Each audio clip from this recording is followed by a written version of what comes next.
I used to think that good times meant something.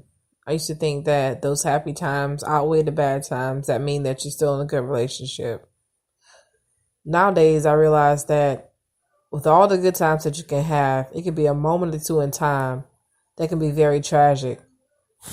So then when that tragedy happens, it makes me rethink about the past. What else was done during that time when the water was calm and no one called cars out? So now you have to think about, okay, we had good times, we had more good times than bad. But the question is, how many good times you had with secret motives? So my thing is like this: if you had such a good relationship and it was such good times, why when you find out something is so tragic? So if you were in a relationship with someone and you love them and you really wanted to be with them, you wouldn't go to the side and pick something that's less valuable. So the smaller things that take place made me think, okay, the ramifications are just as powerful. So someone say, well, why you just leave somebody for doing one or two things, but then y'all had a good relationship the rest of the time? Because those one or two things, one, two or three things was like drastic things. I mean, so think about it. How do you weigh a scale?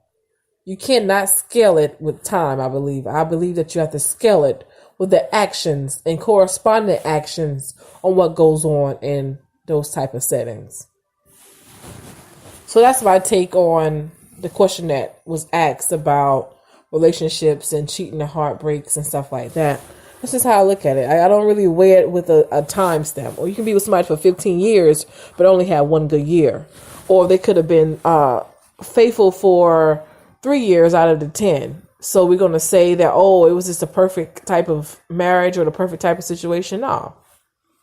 Or whenever you're married and they commit adultery or something like that, and they wind up going out with a bunch of prostitutes, or going out and it's going on a spree where they're just having an orgy screw fest. So I'm supposed to say, okay, you did an orgy screw fest, so let me take you back because we had a good time and we had a good 2 years. Nah, I don't quite work like that. You know what I mean? Come on, time and space. All right, next question.